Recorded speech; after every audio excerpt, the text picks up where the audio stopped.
me God. So help me God. So help me God. So help me God. So help me God. So help me God.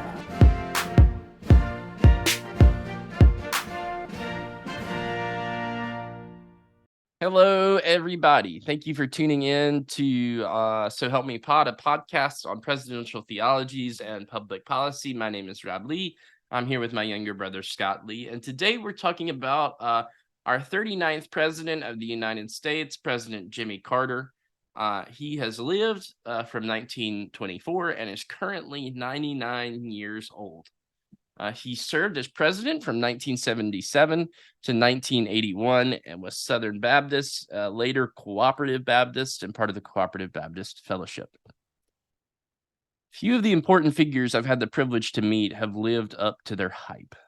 That said, President Carter is someone who undoubtedly rises to the attributes society has prescribed to his character. In 2019, I had the privilege of preaching at his church after he taught Sunday school. Even though I was clearly second fiddle in the event, it was truly one of the highlights of my career. Though President Carter only served one term, he has shown us what it means to be human and to be kind in leadership. Jimmy Carter's presidency gave way to his post-presidency, which some Carter scholars have suggested had a wider and more profound impact than his political service. That said, recent revelations indicate that the then candidate Ronald Reagan and his 1980 campaign sought to sabotage President Carter and his foreign policy. President Carter's administration has since been viewed in a more appreciative light. So my question today is, how does history soften or strengthen one's reputation? Let's learn about Jimmy Carter. James Earl Jimmy Carter Jr. was born in Plains, Georgia in 1924. He graduated from the United States Naval Academy in 1946 and joined the Navy's submarine service. He would serve aboard various submarines, including the newly minted nuclear submarine program. He was scheduled to serve aboard the USS Seawolf, the second nuclear submarine to enter the service. However, plans changed when Carter's father died, and the naval officer obtained release to service to attend to his father's peanut farm for business. He would be elected to the Georgia State Senate in 1962, and his wife Rosalind had political prowess that proved instrumental in his election. Jimmy Carter would be elected the 76th governor of Georgia on January 12, 1971, and his inaugural address declared that the time of racial discrimination is over. He would prove a successful Democratic governor of a large southern state, and this would bode well for him in the 1976 presidential election. In 1974, he would announce his presidential campaign. Carter was not well known, but would be a dark horse candidate and win the Iowa caucuses and New Hampshire primary in 1976. He would choose the senator from Minnesota, Walter Mondale, for his running mate.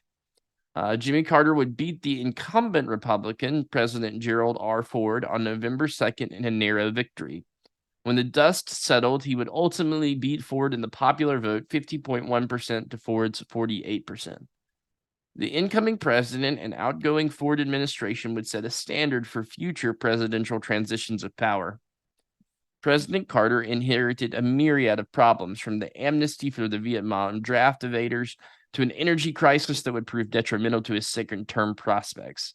This would culminate in the Iran hostage crisis in 1979 that would lead to the 1980 election of President Ronald Reagan. That said, the president would successfully mediate the Arab-Israeli conflict with the Camp David Accords, which ended the war between Israel and Egypt. President Carter would become the first sitting president to testify under oath as part of the investigation about him in a special counsel investigation, as they investigated his peanut business and trustees appointed to care for it during his presidency. In 1980, the Iran hostage crisis, which recent developments have shown was egged on by Republican operatives, among other issues, led to Carter losing the election in a landslide to the 40th president of the United States, Ronald Reagan. Ronald Reagan would garner 489 electoral votes in the Senate and into the Republican control for the first time since 1952. Carter promised that a transition would be very fine. Carter's post-presidency has proved to be wildly successful compared to that of his 4 years in office. The president would deployed as subsequent administrations as an operative, as a cheerleader, and a diplomatic envoy. He was an equal opportunity critiquer of subsequent presidencies. He would argue against the 2003 invasion of Iraq by the United States under the orders of President George W. Bush. And while he would support President Barack Obama more than President Bush, he would ultimately call for the Obama administration for them to end Obama's drone policy and continued operation of Guantanamo Bay detention camp in Cuba. In 1982, he founded the Carter Center, a non-government, non-profit organization with the purpose of advocating for human rights. His Carter Center led the charge to the near eradication of the guinea worm disease. In the mid-1980s, there were 3.5 million cases of the disease when they started to work on it. Today, after successful advocacy and partnership with the World Health Organization, there are less than 10 cases worldwide. His goal is to have it eradicated by the time of his death. He's also successfully partnered with the Habitat for Humanity and other not-for-profit organizations.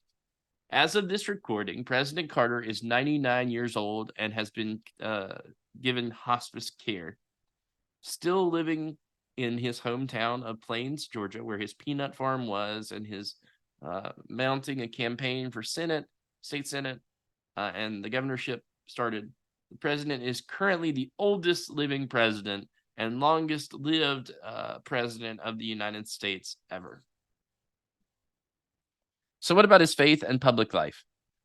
President Carter's faith leaves little to be imagined, as his 2018 book, Faith, A Journey for All, is a chronicle of his faith journey and how it intersects with his political agenda. Carter may be the last of a generation of progressive white evangelicals. Raised in the Southern Baptist tradition before its takeover, he migrated to the Cooperative Baptist Fellowship after the Southern Baptist Convention's fundamentalist takeover and barring of women in ordained ministry and leadership. President Carter's progressive views enabled President Reagan to utilize and cozy up with the moral majority in conservative evangelical churches. This would signal a seismic shift on the landscape of American politics. The president taught Sunday school, both in the White House and in his post-presidency. Up until his recent decision to enter hospice care, President Carter taught Sunday school at Maranatha Baptist Church in Plains, Georgia. He used Smith and Helwey's curriculum, a Cooperative Baptist Fellowship publisher, and his Sunday school classes would garner hundreds of attendees to the small town of Plains. In August of 2018, I had the opportunity to preach at Maranatha Baptist Church after the 39th President of the United States taught Sunday school this morning. That morning, almost 500 people packed the small church in its fellowship hall to hear his lesson, and they stayed to hear me preach, which I'm grateful for. After the service, the president invited my wife and I to dinner, which we were grateful to oblige. The president was far more concerned in learning about us while ignoring the fact that for 4 years he was the most powerful man in the world, a man of quiet dignity that indeed commands respect. So, Scott, what are your questions for us? First off, this dude sounds cool as hell. So I noticed you said something about the takeover. What does that even mean, Rob? Takeover of what? So in the 1980s and 90s, conservative fundamentalists in the Southern Baptist tradition sought to co-opt a denomination that was wildly moderate. And so they did so by installing leaders at seminaries and in places of power that would give us the modern day Southern Baptist Convention. And this is called the Southern Baptist Takeover. Wait, what? Are you serious? Yeah. So Wait, prior to the 1980s, you would see Southern Baptist churches being more moderate, less abrasive as some of them are today. So it's really interesting to see that play out. And it was a really interesting time to be Baptist. It was a hard time for many people, including seminary presidents and leaders of the church, to lose their denomination. In fact, you look at some of the people who had some of our older generation of pastors in the Baptist tradition who had been pastors at that time, they'd gone to seminaries that are now far more conservative than they ever were. And so they're kind of like, they mentioned they went to the seminary, but they say before the takeover. So, yeah. Wait, so the takeover includes putting people in positions of power in that realm or in that college or whatnot, in that seminary, that are conservative on purpose. Yes, and that was in order to make sure that the denomination would go that way rather than stay moderate. President Carter would ultimately come out and condemn that in his, not in an official capacity, but in a private capacity, and join the Cooperative Baptist Fellowship, which started in the early 1990s as a rebuttal to the fundamentalist takeover that occurred a few years prior. Who was pulling these strings, man? Like, what do you mean? Who was like, let's put these more conservative people in power? One of the names that you might know was that of Jerry Falwell, who was the leader of the moral majority and president of Liberty University. He saw an opportunity by which he could garner support and power within a denomination, and he took it. And there are other people that obviously, not just him, there are other names, plenty of other names that took opportunity to take power in that moment, but it becomes a consequential moment in the history of Baptist life. That is crazy. Well, you heard it here first, people. Well, it wasn't just here first, but yeah.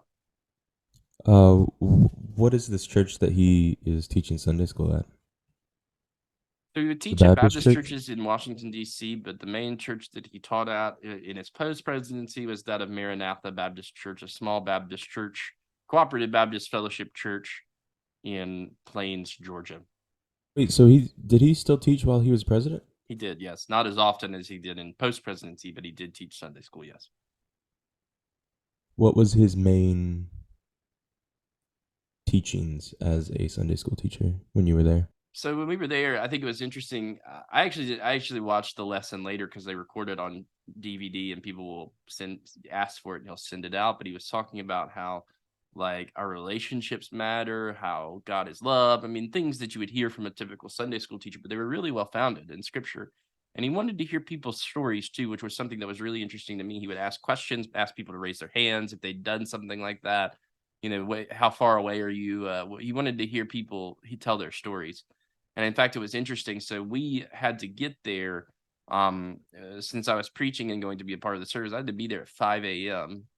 The people got in line even earlier to that to go to Sunday school because the church is so small. This town is tiny and people come from all over the country to hear this man teach Sunday school. But I had to be there early to make sure I could get through Secret Service, get everything I needed done and accomplished with Secret Service before going into the service.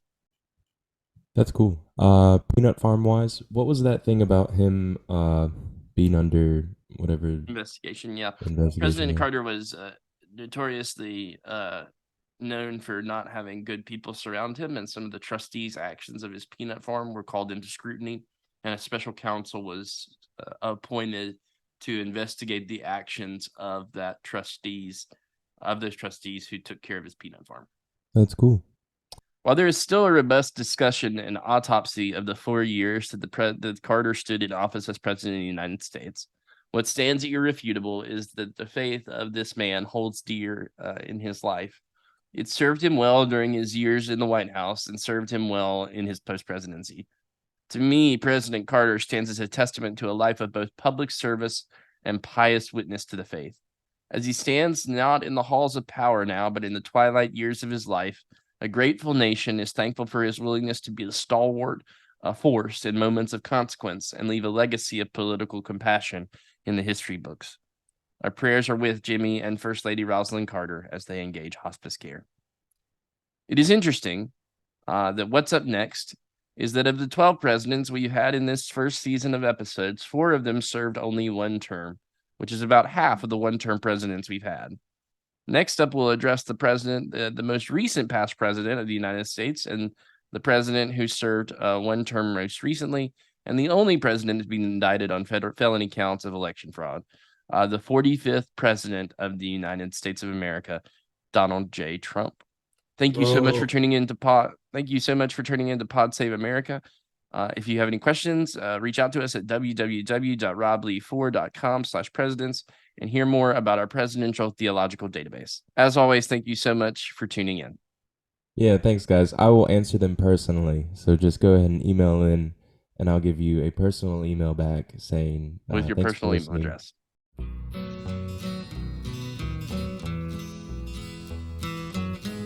You've been listening to So Help Me Pod. a podcast of Beloved Journal in conjunction with Pacific School of Religion in Berkeley, California.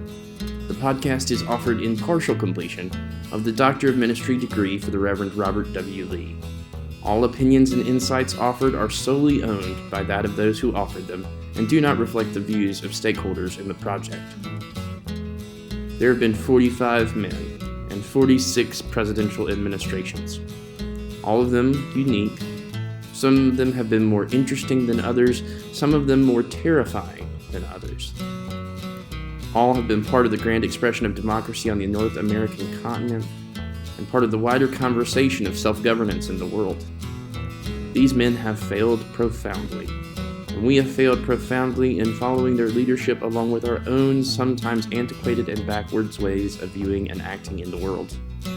That said, this form of leadership is unlike few other, and the greatest gift we have has been given in the ways in which the American experiment continues to prosper despite our terrible misgivings. We are better off because of these men, and we are forever in their debt.